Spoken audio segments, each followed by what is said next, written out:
So let me get a general reaction from you to what you've heard. I think this is just simple no-coiner confusion. The guy hasn't read anything beyond what Nouriel Roubini rambles on the internet, and so he...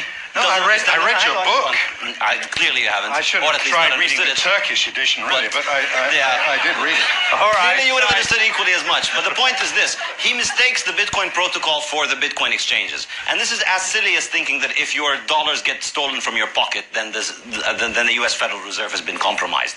And, for all of your racist stereotyping of Japanese, putting that aside for a minute, it's a global phenomenon where people all over the world are getting into this kind of thing. And the reason is because there's profit to be made from this, because we're witnessing the monetization of an asset. In 10 years, it's gone from zero to more than $100 billion.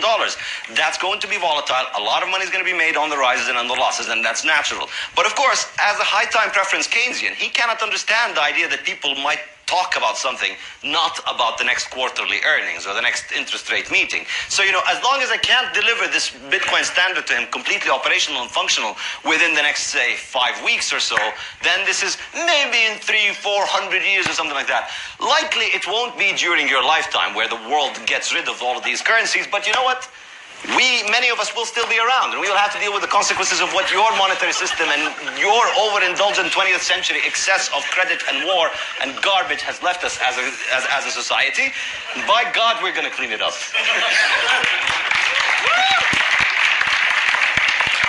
Well, this is going well, isn't it?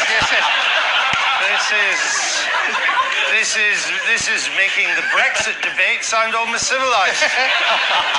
Let's think back to when the so-called Mr. Satoshi Nakamoto is busy writing his piece of software and his famous white paper and so on. The world was having an economic crisis. It was propped up by the imperfect mechanisms of quantitative easing, of ultra-low interest rates and so on. That big, huge, biggest ever government and central bank intervention actually did what it said on the tin. No, this is like the arsonist who takes credit for inventing this piece of horse shit to replace it. This is no. This is exactly like the arsonist who takes credit for taking down the fire because he was the first on scene. You're not the first on scene because you're the first fireman. You're the arsonist. This financial system wouldn't have blown up without central bank. I knew you'd say low interest rate. Of course. Well, how do financial markets collapse? Greenspan left the window open. You lot burgled it. No. Not me, lot. There's no lot. The point is this. Yes, Bitcoin may be the ideological money of anarcho-capitalist dope smokers now. But the point is that government bureaucrats and coke-headed bankers and their little bureaucrats in the Bank of England now face competition, okay?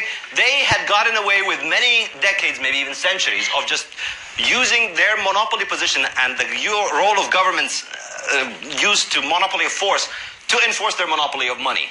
Now we have a serious competitor. Tell us about the fork that created Bitcoin Cash. I mean, that's a whole other layer of Bitcoin, isn't it? That just some of you people decided you wanted more Bitcoin to play with, so you created some more, and then you call that a fork, and you say original Bitcoin, that's still pure. No. Bitcoin Cash and all the other altcoins are an IQ test. And basically, if you fall for them, you've failed. So your position is, because there are plenty of other cryptocurrencies around, you don't like them. I think your position is that it's my way or the highway. It's Bitcoin or shitcoin.